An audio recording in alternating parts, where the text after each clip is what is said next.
La cuenta llegó a $840. $840 por una cena que mi yerno Tomás había ordenado como si fuéramos millonarios, pidiendo los platos más caros del menú sin consultar precios, mandando a traer champán francés, ordenando postres para toda la mesa. Y cuando el mozo puso esa factura astronómica sobre la mesa, todos miraron hacia otro lado. Todos esperaron que el abuelo de 72 años sacara la billetera como siempre. Pero lo que no sabían es que yo, Fabián Quiroga, había decidido que esa noche iba a ser la última vez que mi familia me usara como su banco personal. Lo que pasó después de que me negué a pagar esa cuenta los dejó sin palabras y sin cena. El restaurante se llamaba Puerto Madero Grill, un lugar elegante del puerto donde una cena para 2 personas cuesta fácilmente $200. Pero Tomás había elegido ese lugar precisamente por eso. Porque sabía que yo iba a terminar pagando y quería impresionar a sus amigos con mi dinero. Porque no habíamos ido solos. Tomás había invitado a 3 parejas más, conocidos suyos del trabajo, gente que yo no conocía y que nunca había visto antes. 8 personas en total, contándome a mí y a mi hija Leticia, cenando en el restaurante más caro de la ciudad. Y yo era el único en esa mesa que tenía el poder adquisitivo para pagar una cuenta de $840. Pero antes de contarte lo que pasó esa noche, necesito explicarte cómo llegué hasta ahí. Como un hombre de 72 años que trabajó durante 45 años como ingeniero eléctrico, se convirtió en el patrocinador oficial de las fantasías de grandeza de su yerno. Todo empezó hace 4 años, cuando Leticia se casó con Tomás. Era la segunda boda de mi hija, después de un divorcio muy doloroso que había drenado buena parte de sus ahorros. Estaba emocionada de haber encontrado el amor otra vez, y yo estaba contento de verla feliz. Tomás trabajaba en marketing para una empresa de tecnología. Un trabajo bien pago, pero no extraordinario. Ganaba lo suficiente para mantener un estilo de vida de clase media alta, pero no para los lujos que claramente aspiraba a tener. Desde el principio noté que tenía ideas de grandeza que no coincidían con sus ingresos reales. Hablaba de inversiones que quería hacer, de viajes que planeaba, de cosas que quería comprar, siempre con la certeza de que de alguna manera iba a conseguir el dinero necesario. Yo, que había acumulado un patrimonio considerable durante décadas de trabajo y ahorro, era obviamente parte de esa ecuación financiera que Tomás había armado en su cabeza. Los primeros pedidos fueron sutiles. Ayuda con el depósito del departamento donde iban a vivir después del casamiento. Colaboración para la luna de miel en Europa que Leticia soñaba desde hacía años. Contribución para los gastos de la boda que habían salido más caros de lo esperado. Pedidos que yo acepté porque veía a mi hija feliz y porque tenía los medios para ayudarlos sin que me afectara económicamente. Pero después de la boda los pedidos no pararon, se intensificaron. Tomás había desarrollado un apetito por el lujo que crecía cada vez que yo accedía a financiárselo. Cada vez que yo pagaba algo, él interpretaba eso como una confirmación de que yo estaba dispuesto a bancar su estilo de vida aspiracional. Empezó con cosas para la casa. Un televisor de 65 pulgadas que costaba $3,000. Un juego de living de cuero italiano que costaba $5,000. Una cocina integral que costaba $8,000. Siempre presentado como una inversión familiar. Siempre con la promesa de que me lo iba a devolver cuando mejorara su situación laboral. Promesas que nunca se cumplieron.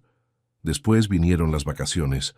Ya no les alcanzaba con unas vacaciones nacionales normales. Querían ir a Miami, a Nueva York, a Europa. Destinos caros que requerían hoteles de lujo, restaurantes elegantes, compras en tiendas de marca.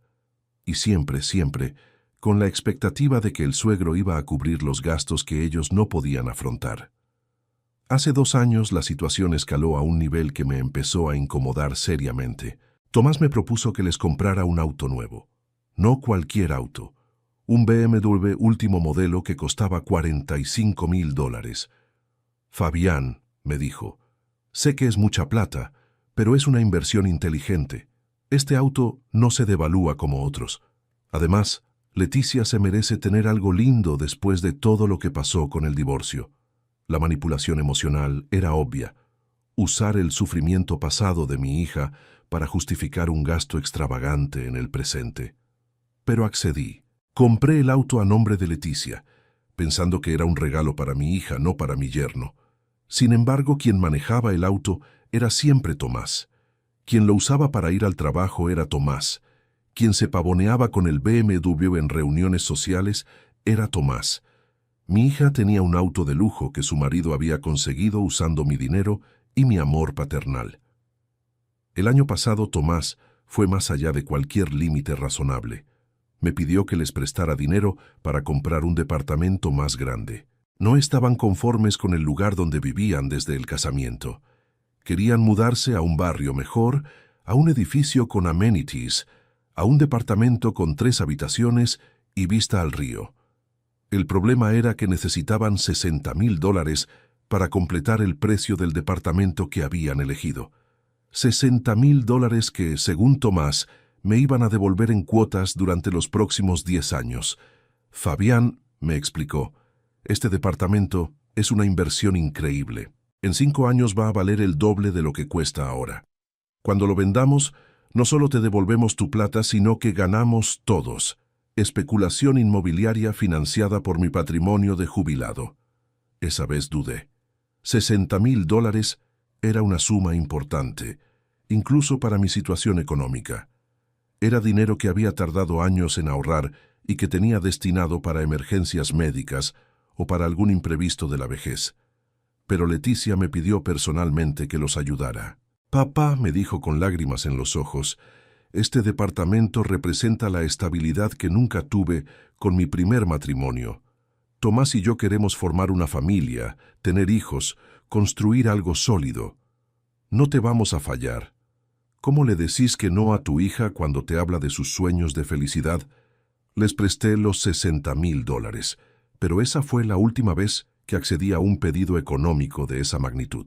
Porque después de mudarse al departamento nuevo, en lugar de tranquilizarse y empezar a devolver la deuda, Tomás interpretó mi generosidad como una confirmación de que yo era una fuente inagotable de financiamiento. Los pedidos se volvieron más frecuentes y más descarados, que si necesitaban dinero para redecorar el departamento nuevo, que si querían cambiar la cocina porque la que tenía el departamento no era lo que esperaban, que si Leticia quería hacer un curso de posgrado que costaba $10,000. Siempre con la misma fórmula, un gasto presentado como necesidad urgente, una promesa de devolución que nunca se cumplía y la manipulación emocional de usar la felicidad de mi hija como moneda de cambio. Pero lo que más me molestaba era la actitud de Tomás en las reuniones familiares. Se comportaba como si fuera un empresario exitoso, como si todos los lujos que tenían fueran producto de su trabajo y su inteligencia financiera. Hablaba sobre sus inversiones, sobre el mercado inmobiliario, sobre sus planes de expansión profesional, siempre con la pose del hombre que había construido su éxito con esfuerzo propio. Nunca mencionaba que su estilo de vida estaba completamente subsidiado por su suegro de 72 años, y mi hija había empezado a adoptar la misma actitud. Hablaba sobre su departamento nuevo, sobre sus vacaciones en Europa, sobre sus planes de comprar una casa en la costa, como si fueran logros que habían conseguido por mérito propio, como si yo fuera invisible en la ecuación económica de sus vidas. Hace 3 meses decidí que tenía que poner un límite, no por mezquindad, sino por dignidad, porque ya no soportaba ser tratado como un cajero automático silencioso que financiaba las fantasías de grandeza de mi yerno. La oportunidad llegó cuando Tomás me propuso organizar una cena de negocios en un restaurante elegante para impresionar a unos clientes potenciales. Fabián, me dijo, tengo una oportunidad de conseguir una cuenta muy importante en la empresa, pero necesito causar una buena impresión en estos clientes. ¿Qué te parece si organizamos una cena en Puerto Madero? Algo elegante, con buena comida, que demuestre que somos gente seria. Somos. ¿Desde cuándo yo formaba parte de las estrategias comerciales de Tomás? ¿Y cuánto puede costar una cena así?, le pregunté. No mucho, me respondió. $200, $300 máximo. Es una inversión en mi carrera profesional. Acepté porque me pareció razonable. Una cena de $300 para ayudar a mi yerno a conseguir un cliente importante no me parecía excesivo, pero cuando llegamos al restaurante esa noche, me di cuenta de que había caído en una trampa. Escucha esta historia hasta el final, porque lo que pasó cuando me negué a pagar esa cuenta astronómica va a sorprenderte. Y contame desde qué ciudad me estás escuchando, porque esta historia puede pasarle a cualquier padre que confunda ayudar a los hijos con permitir que lo exploten. Los supuestos clientes de Tomás resultaron ser 3 parejas de amigos suyos del trabajo. Gente de marketing y publicidad, que trabajaba en la misma empresa. Todos vestidos elegantemente, todos con aspecto de querer pasar una noche cara financiada por otro. Cuando llegamos al restaurante y vi que la mesa estaba reservada para 8 personas en lugar de 4, le pregunté a Tomás qué estaba pasando. Ah, me dijo con naturalidad, los clientes quisieron traer a sus esposas, y yo pensé que sería bueno que Leticia viniera también para que fuera más familiar la reunión. Una mentira obvia. Era evidente que había planeado desde el principio una cena social grande y cara, usando la excusa de los clientes para que yo aceptara pagar. Pero ya estábamos ahí, en el restaurante, con la mesa reservada y la gente esperando. No podía hacer una escena sin quedar como el suegro tacaño que arruinaba la noche de todos. Decidí quedarme pero estar atento a todo lo que pasaba. La primera señal de alarma fue cuando Tomás pidió champán para toda la mesa sin consultar precios. Una botella de Dom Perignon que costaba $250. La segunda señal fue cuando empezó a recomendar platos a sus invitados, siempre los más caros del menú: el salmón de Alaska, el bife de chorizo premium, la langosta Thermidor, platos que costaban entre $60 y $80 cada uno. La tercera señal fue cuando pidió una segunda botella de champán antes de que termináramos las entradas, y una botella de vino tinto que costaba $150 para acompañar los platos principales. En ese momento entendí que Tomás había planeado deliberadamente una cena extravagante financiada por mi bolsillo. Durante la cena, sus amigos lo felicitaban por su generosidad, por haber elegido un lugar tan elegante, por ser tan buen anfitrión. Tomás recibía esos elogios como si fuera él quien estuviera gastando la plata, como si fuera su éxito profesional el que les permitía cenar en un lugar tan caro. En ningún momento mencionó que yo era quien estaba pagando todo. En ningún momento me incluyó en las conversaciones sobre negocios o sobre las inversiones que estaban discutiendo. Yo era el financista invisible de su actuación social. Cuando llegó el momento de los postres, Tomás pidió la carta de digestivos. Pidió cognac francés para todos los hombres y licores caros para las mujeres. A esa altura, yo ya estaba calculando mentalmente cuánto iba a costar la cena. Con 2 botellas de champán, una botella de vino, 8 platos principales caros, entradas, postres y digestivos, estábamos hablando de una suma que superaba largamente los $300 que Tomás me había prometido. Cuando llegó la cuenta, el mozo la puso directamente adelante mío. Todo el mundo en la mesa sabía quién era el que iba a pagar. $840, casi 3 veces lo que me habían prometido. Tomás ni siquiera miró la cuenta. Siguió charlando con sus amigos como si nada hubiera pasado, como si fuera natural que su suegro se hiciera cargo de una factura que representaba más de la mitad de su sueldo mensual. Ahí fue cuando tomé la decisión que cambió todo. En lugar de sacar mi tarjeta de crédito como todos esperaban, puse la cuenta en el centro de la mesa y dije algo que nadie esperaba escuchar. Bueno, chicos, llegó el momento de dividir la cuenta. El silencio que siguió fue total. ¿Cómo?, preguntó uno de los amigos de Tomás. $840 entre 8 personas son $105 cada uno, dije con la mayor naturalidad posible. Tomás me miró con una expresión que mezclaba shock, pánico y enojo. «Fabián», me dijo en voz baja, «habíamos acordado que vos ibas a cubrir la cena. Habíamos acordado una cena de $300 máximo para tus clientes de trabajo», le respondí. «Esto es una cena social de $840 para tus amigos. No es lo mismo». «Pero», empezó a decir Tomás. «Pero nada, Tomás. Cada uno paga su parte o hablamos con el gerente. para ver cómo resolvemos esta situación. Las caras alrededor de la mesa eran un poema. Los amigos de Tomás se miraban entre ellos sin saber qué hacer. Las esposas calculaban si tenían dinero para pagar su parte de una cuenta tan alta. Tomás trató de salvar la situación. Chicos, disculpen el malentendido. Yo me hago cargo de mi parte y la de Leticia. Ustedes ven si pueden cubrir lo suyo. Pero era evidente que la mayoría de esa gente no había venido preparada para pagar una cena de más de $100 por persona. Habían venido esperando una cena gratuita cortesía del suegro de Tomás. Uno de sus amigos fue honesto. Tomás, nosotros no tenemos efectivo para pagar esto. Vos nos dijiste que la cena estaba cubierta. Otro agregó. Si hubiéramos sabido que íbamos a pagar, habríamos pedido platos más baratos. La situación se volvió incómoda rápidamente. Gente susurrando, calculando en sus teléfonos, revisando tarjetas de crédito. Tomás me miró con desesperación. Fabián, por favor, no me hagas pasar esta vergüenza delante de mis colegas. Tomás, le respondí, la vergüenza no te la estoy haciendo pasar yo. Te la estás haciendo pasar vos mismo al prometer cenas que no podés pagar con plata ajena. Leticia, que había estado callada durante toda la discusión, finalmente habló. Papá, ¿realmente vas a hacer que paguemos una cuenta tan cara? Leticia, le dije, yo vine acá porque tu marido me dijo que era una cena de negocios de $300. Esto no es lo que me prometieron. Pero papá, vos tenés plata. Para nosotros $105 cada uno es mucho dinero.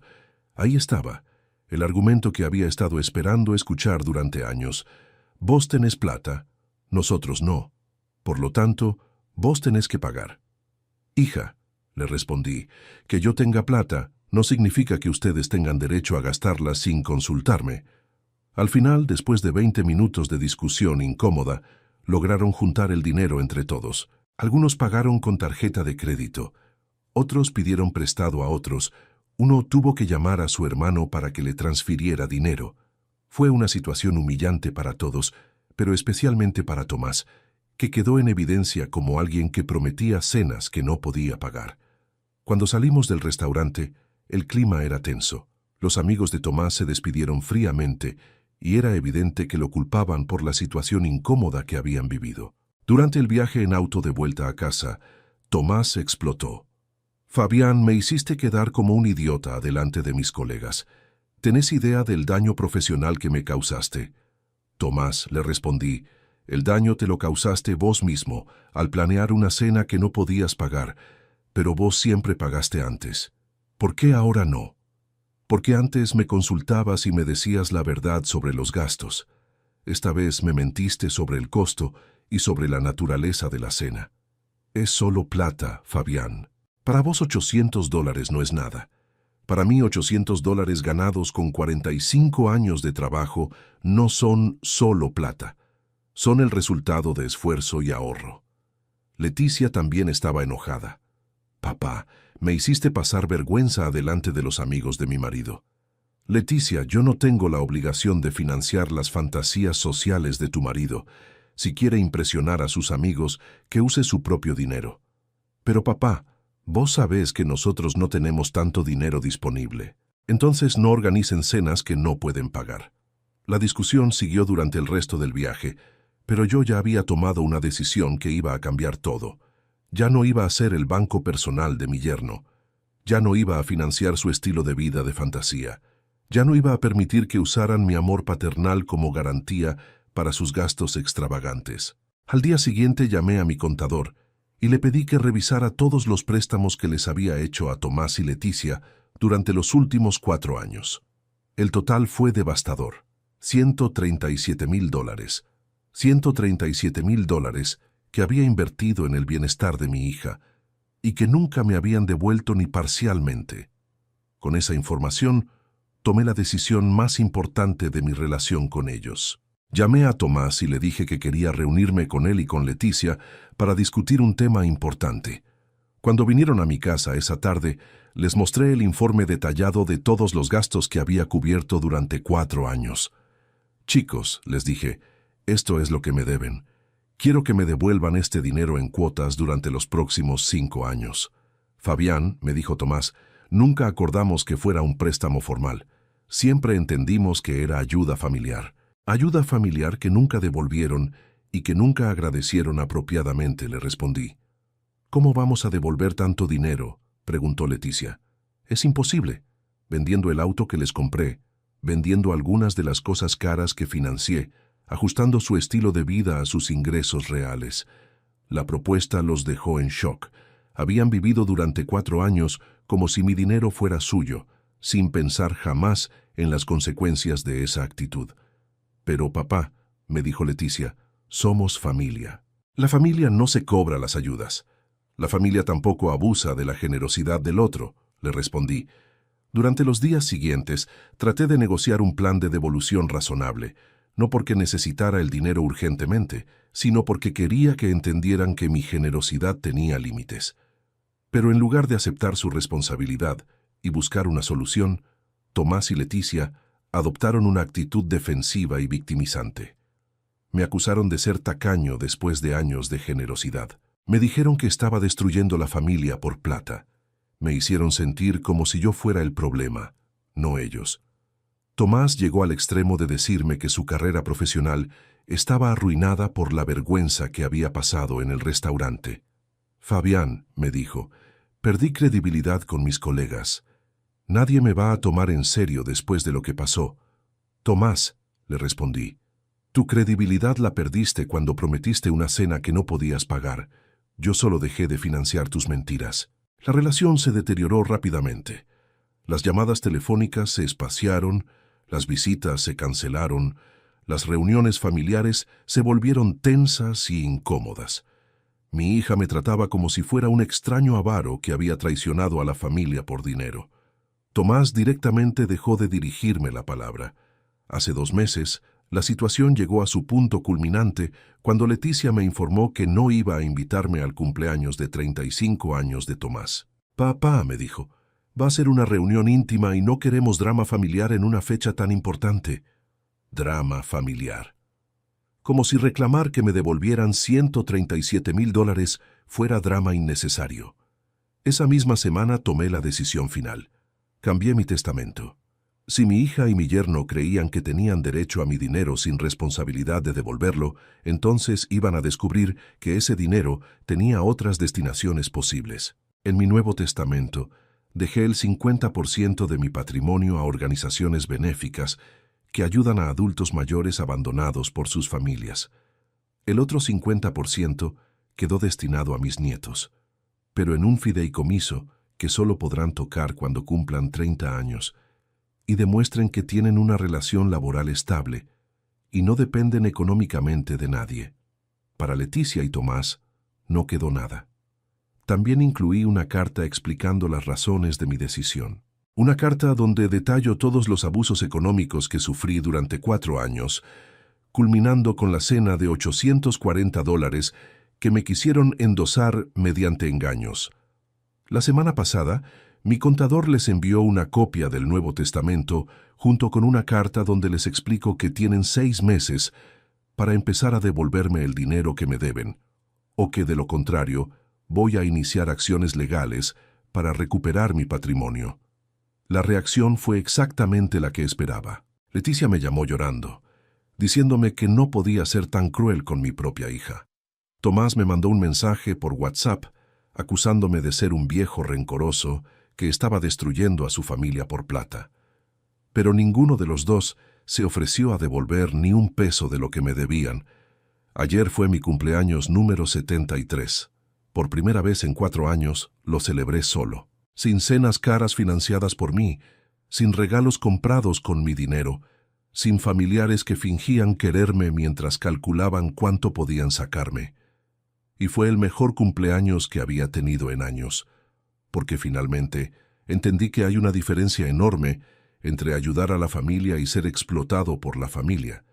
Ayudar es dar una mano cuando alguien está en problemas. Ser explotado es convertirse en la solución permanente de los problemas económicos de gente que no quiere resolverlos por sí misma. Ayudar es un acto de amor. Ser explotado es un abuso disfrazado de necesidad familiar. Durante 4 años confundí esas dos cosas.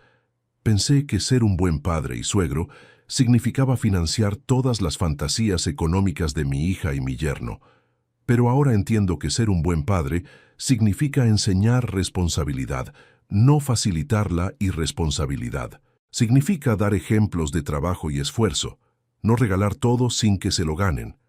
Mi hija aprendió que podía vivir por encima de sus medios porque papá siempre iba a cubrir la diferencia. Mi yerno aprendió que podía prometer cenas que no podía pagar porque el suegro iba a resolver el problema.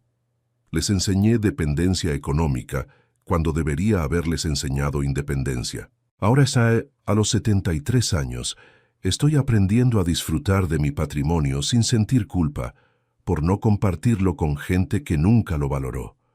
Estoy planeando un viaje a Europa que siempre quise hacer, pero que nunca hice porque estaba ocupado financiando los viajes de otros. Estoy renovando mi casa con las comodidades que siempre quise tener, pero que nunca me compré, porque estaba ocupado comprándoles cosas a otros. Estoy viviendo finalmente para mí, después de años de vivir para sostener las fantasías económicas de mi familia. ¿Extraño a mi hija? Por supuesto. Pero no extraño ser usado como cajero automático familiar. ¿Me duele la distancia con mis nietos? Sí. Pero prefiero que me extrañen como abuelo ausente a que me usen como abuelo banco. Si esta historia te hace reflexionar sobre los límites que pones con tu familia cuando se trata de dinero, si te ayuda a entender que generosidad no significa permitir abusos económicos, entonces compartir mi experiencia valió la pena. Porque el dinero en las familias siempre es un tema delicado, pero más delicado aún es permitir que te exploten económicamente usando el amor familiar como justificación. Mi yerno ordenó un festín de $840 esperando que yo lo pagara sin chistar, como había hecho durante 4 años. Pero esa noche aprendió que hasta la paciencia de un padre de 72 años tiene límites, y que esos límites, cuando se cruzan, pueden costar $137,000 en herencia perdida. Esa fue la cuenta más cara que pagó en su vida, y la más educativa. Contame qué opinas de mi historia y desde qué ciudad me estás escuchando. Porque aunque mi familia ya no me escuche, sé que en algún lugar hay padres que entienden lo que es ser explotados económicamente por sus propios hijos y que tal vez necesitaban escuchar que decir no te convierte en mal padre, te convierte en padre con dignidad. Al final del día, el amor familiar verdadero no se mide en cuánto dinero estás dispuesto a gastar en alguien. Se mide en cuánto respeto esa persona tiene por tu esfuerzo, tu generosidad y tu bienestar. Y cuando ese respeto no existe, es hora de cerrar la billetera y abrir los ojos. Pero hay más cosas que necesito contarte sobre lo que pasó después de esa cena de $840. Cosas que mis familiares hicieron que me confirmaron que había tomado las decisiones correctas. Porque cuando le decís no a gente que está acostumbrada a que siempre les digas sí, sus verdaderas personalidades salen a la luz de maneras que nunca imaginaste. 2 semanas después de la cena desastrosa, Tomás apareció en mi casa sin avisar. Era un sábado por la mañana y yo estaba desayunando tranquilo cuando sonó el timbre. Cuando abrí la puerta, venía con una cara que no le había visto nunca. Una mezcla de desesperación y enojo que me preocupó inmediatamente. «Fabián», me dijo sin saludarme siquiera, «necesitamos hablar». Lo hice pasar y le ofrecí café, pero rechazó todo. Se sentó en el living con esa actitud tensa que tienen las personas cuando están a punto de hacer algo desesperado. «Tengo un problema grave», me dijo, «y vos sos el único que me puede ayudar». Le pregunté qué tipo de problema tenía. «Perdí el trabajo», me confesó. «Me echaron el viernes pasado». Me sorprendió la noticia, pero no tanto como lo que vino después. «¿Y por qué te echaron?», le pregunté. «Por lo que pasó en el restaurante», me respondió. Uno de los tipos que estaba esa noche le contó a mi jefe sobre la situación incómoda que se armó cuando vos no quisiste pagar la cuenta. ¿Tu jefe estaba ahí? No, pero mi colega Martín le fue con el cuento. Le dijo que yo había armado una cena cara esperando que mi suegro pagara y que cuando no pasó lo que esperaba se armó un quilombo. ¿Y tu jefe te echó por eso? Mi jefe me dijo que no podía tener en el equipo a alguien que miente sobre sus posibilidades económicas para impresionar clientes. Que si yo era capaz de engañar a mi propia familia sobre dinero, también podía engañar a la empresa.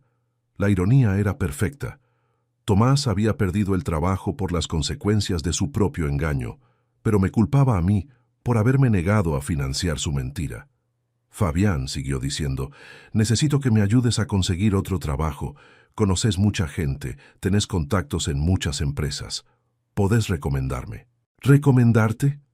Después de que me mentiste sobre la cena, después de que me usaste como garantía financiera sin consultarme, ¿querés que ponga mi reputación profesional en juego recomendándote? Es que no tengo otra opción, me dijo. Sin trabajo no puedo pagar las cuotas del departamento. Vamos a perder todo lo que conseguimos. Tomás, le respondí, el departamento lo conseguiste con mi dinero. El auto lo conseguiste con mi dinero. El estilo de vida que tenés lo conseguiste con mi dinero. Tal vez sea hora de que aprendas a mantener un estilo de vida que podés bancar con tu propio trabajo.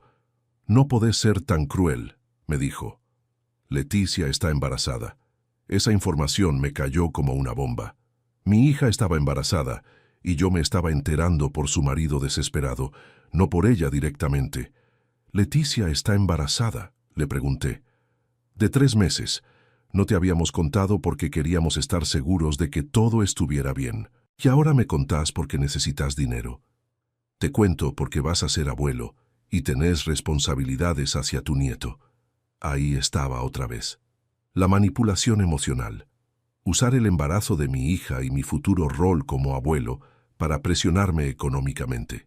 «Tomás», le dije, ser abuelo no significa financiar todas las irresponsabilidades económicas del padre de mi nieto.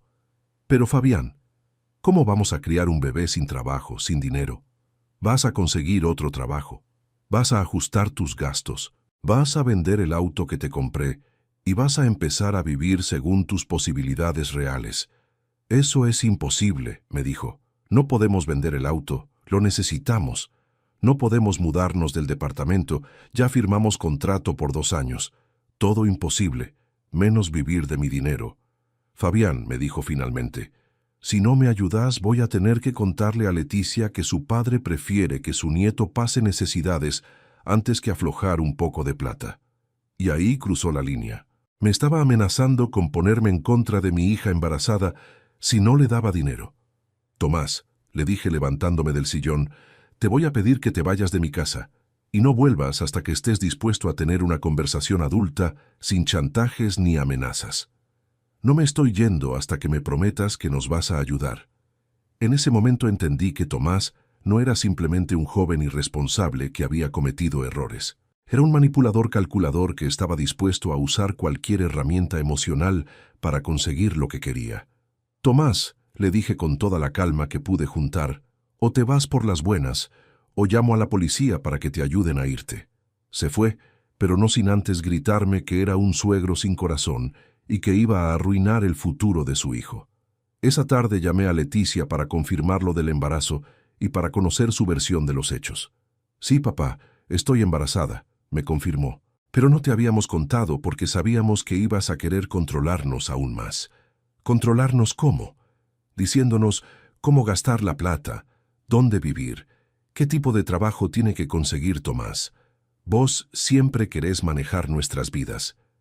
Leticia, yo nunca traté de manejar sus vidas. Simplemente puse límites después de 4 años de ser usado como banco personal. No es cierto, papá. Vos siempre fuiste controlador. Mamá lo decía cuando estaba viva. Invocar a mi difunta esposa para justificar el abuso económico era una táctica nueva que me dolió profundamente. «Tu madre nunca dijo que yo fuera controlador», le respondí. «Y usar su memoria para justificar que su marido me haya mentido sobre una cena de $800 es muy bajo de tu parte. Papá, ¿no entendés que estamos desesperados? Tomás perdió el trabajo por culpa de lo que vos hiciste en el restaurante. Tomás perdió el trabajo por culpa de lo que él hizo en el restaurante.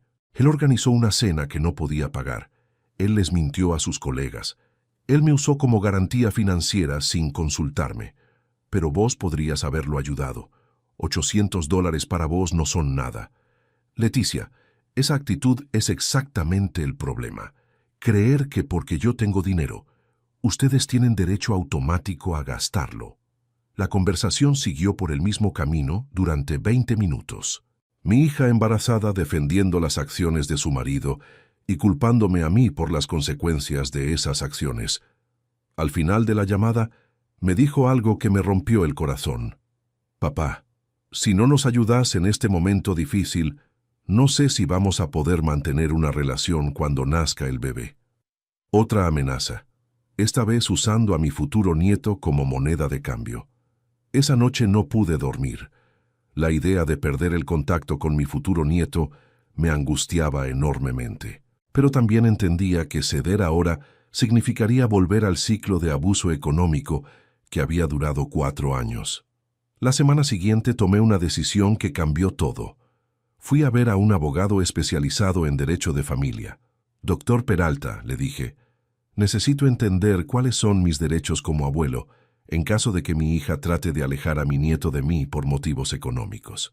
El abogado me explicó que en nuestro país los abuelos tienen derecho a mantener vínculos con sus nietos, independientemente de los conflictos que puedan tener con los padres. Don Fabián, me dijo, si su hija trata de usar a su nieto como herramienta de presión para conseguir dinero, eso se considera manipulación familiar y usted puede tomar medidas legales. ¿Qué tipo de medidas? Puede solicitar un régimen de visitas obligatorio. También puede denunciar el chantaje emocional si tiene pruebas de las amenazas. Le conté sobre la conversación donde Leticia me había amenazado con cortar el vínculo si no los ayudaba económicamente. Eso es exactamente el tipo de manipulación que la ley protege, me aseguró. Le recomiendo que documente todas las conversaciones futuras donde le hagan ese tipo de amenazas.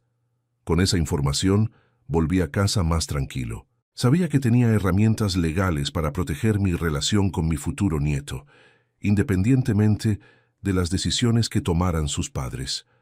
Al mes siguiente, la situación empeoró. Tomás no conseguía trabajo y las deudas se le empezaban a acumular. En lugar de vender el auto o mudarse a un lugar más barato, decidieron que la solución era intensificar la presión sobre mí. Empezaron a mandarme mensajes diarios contándome sobre sus problemas económicos, que no podían pagar la cuota del departamento, que no tenían dinero para los gastos del embarazo, que el bebé iba a nacer en la pobreza por mi culpa. Mensajes diseñados para hacerme sentir culpable y presionarme a abrir la billetera otra vez. También empezaron a usar a otros familiares como mensajeros. Mi hermana Rosa me llamó para decirme que Leticia estaba muy angustiada por la situación económica y que eso podía afectar al bebé. Mi primo Eduardo vino a visitarme para pedirme que reconsiderara mi posición. Según él, la familia tenía que estar unida en momentos difíciles. Toda una campaña de presión familiar orquestada por Tomás y Leticia para quebrar mi resistencia. Pero yo me mantuve firme. A cada familiar que venía a interceder por ellos, le explicaba la historia completa. Los 4 años de abuso económico, las mentiras, la falta total de gratitud o reconocimiento.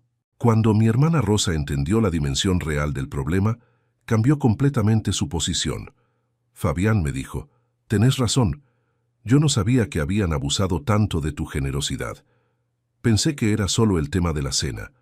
Mi primo Eduardo también recapacitó cuando le mostré la lista detallada de todos los gastos que había cubierto durante 4 años. Esto es mucho más de lo que me habían contado, me reconoció.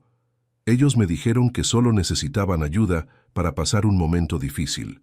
Gradualmente, la familia empezó a entender que yo no era el villano de esta historia, que había sido extremadamente generoso durante años y que mi única falta había sido poner límites cuando la situación se volvió abusiva. Hace 3 meses, Leticia me llamó con una propuesta que me sorprendió. «Papá», me dijo, «Tomás y yo estuvimos hablando y queremos hacer las paces con vos». «Me alegra escuchar eso», le respondí. «Pero necesitamos que nos ayudes con una cosa más. Los gastos del parto van a ser muy altos, porque quiero tener al bebé en una clínica privada. ¿Podrías cubrir esos gastos como regalo de bienvenida para tu nieto?» No podía creerlo. Después de meses de conflicto, después de amenazas y chantajes emocionales, me llamaba para pedirme más dinero. Leticia, le dije, ¿realmente pensás que hacer las paces conmigo significa pedirme más dinero? No es para nosotros, papá, es para tu nieto. ¿No querés que tu nieto nazca en las mejores condiciones? Otra vez la manipulación emocional, usar al bebé como justificación para un gasto que no podían afrontar. Hija, le respondí, mi nieto va a nacer bien en el hospital público. No necesita una clínica privada cara para venir al mundo. Pero papá, vos podés pagarlo sin problemas. ¿Por qué no querés darle lo mejor a tu nieto? Porque darle lo mejor a mi nieto no significa financiar todos los caprichos de sus padres. La conversación terminó mal otra vez. Leticia me colgó el teléfono diciéndome que era un abuelo sin corazón. 2 semanas después, recibí una llamada de madrugada. Era Tomás, completamente histérico. Fabián, Leticia está en el hospital. Está perdiendo el bebé. Necesito plata urgente para pagar los tratamientos. Mi corazón se detuvo.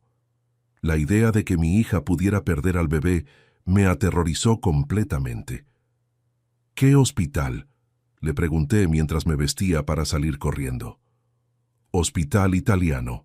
Pero necesito que traigas dinero porque no tengo obra social y me están pidiendo una garantía de pago. Salí de mi casa inmediatamente y manejé como loco hasta el hospital. Cuando llegué, encontré a Tomás en la sala de espera, efectivamente desesperado. ¿Cómo está Leticia?, le pregunté. Está estable, me respondió, pero los médicos dicen que necesita reposo absoluto y medicamentos caros para salvar el embarazo. Habló con los médicos, entendí la situación y, por supuesto, cubrí todos los gastos necesarios. En ese momento no importaba nada más que la salud de mi hija y mi nieto. Leticia tuvo que estar internada 1 semana. Yo pagué la habitación privada, los medicamentos, todos los estudios adicionales que recomendaron los médicos. Durante esa semana, pasé todos los días en el hospital acompañando a mi hija. Tomás también estuvo presente y temporalmente parecía que la crisis había unido a la familia. Cuando le dieron el alta, los médicos confirmaron que el embarazo se había salvado, pero que Leticia tenía que hacer reposo estricto durante el resto del embarazo. Esa situación cambió toda la dinámica familiar. Tomás tuvo que conseguir trabajo urgentemente para poder mantener a Leticia sin poder trabajar. Encontró un empleo en una empresa más chica, ganando menos dinero que antes. Yo seguí ayudando, pero de manera diferente. En lugar de darles dinero directamente, pagaba servicios específicos. La empleada doméstica que ayudaba a Leticia durante el reposo, los controles médicos adicionales, los medicamentos que no cubría la obra social, ayuda dirigida a necesidades reales, no a fantasías de consumo. Durante esos meses, nuestra relación mejoró considerablemente.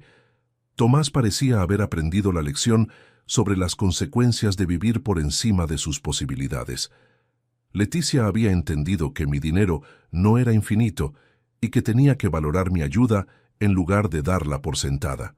Mi nieto nació hace 2 meses, un bebé hermoso y sano que se llama Diego. Cuando lo tuve en brazos por primera vez, pensé en todo el camino que habíamos recorrido para llegar a ese momento. Había sido un camino doloroso, lleno de conflictos y malentendidos. Pero también había sido un camino necesario para establecer límites sanos en la relación familiar. Tomás había aprendido que no podía prometer cenas que no podía pagar esperando que otros las financiaran. Leticia había aprendido que el amor paternal no era sinónimo de billetera abierta. Y yo había aprendido que ser generoso no significaba permitir abusos. Hoy, a los 73 años, disfruto de mi rol de abuelo con una tranquilidad que no había tenido durante años. Ayudo cuando es necesario, pero ya no soy el banco personal de mi familia. Cuando veo a Diego, pienso en el mundo financiero que quiero dejarle, no un mundo donde pueda conseguir todo lo que quiera sin esfuerzo, sino un mundo donde aprenda el valor del trabajo, del ahorro, de la responsabilidad económica. Quiero que Diego crezca, entendiendo que el dinero se gana con esfuerzo, que se gasta con responsabilidad y que se valora por lo que representa, el resultado de trabajo y sacrificio. No quiero que Diego se convierta en otra versión de Tomás, esperando que otros financien sus sueños de consumo. Quiero que se convierte en alguien que construya su propio éxito con esfuerzo propio. Por eso, en mi Nuevo Testamento, la herencia para Diego está estructurada de manera que solo pueda acceder al dinero cuando demuestre que tiene una carrera profesional sólida y que no depende económicamente de nadie. No es crueldad. Es educación financiera póstuma, porque la mejor herencia que le puedo dejar a mi nieto no es una cuenta bancaria llena, sino el ejemplo de que en la vida hay que ganarse lo que se quiere tener. La cena de $840 terminó costándoles a Tomás y Leticia mucho más que eso. Les costó 4 años de privilegios financieros, les costó la confianza de la familia, les costó la tranquilidad de saber que papá siempre iba a estar ahí para resolver sus problemas económicos. Pero también les enseñó algo valioso, que las acciones tienen consecuencias, que la generosidad tiene límites y que el respeto se gana comportándose de manera respetable. Hoy cenamos juntos una vez por mes, cenas simples, en restaurantes accesibles, donde cada uno paga su parte. Cenas donde hablamos de la familia, del trabajo, del futuro de Diego. Cenas donde nadie espera que el abuelo saque la billetera automáticamente. Y son las mejores cenas familiares que hemos tenido en años.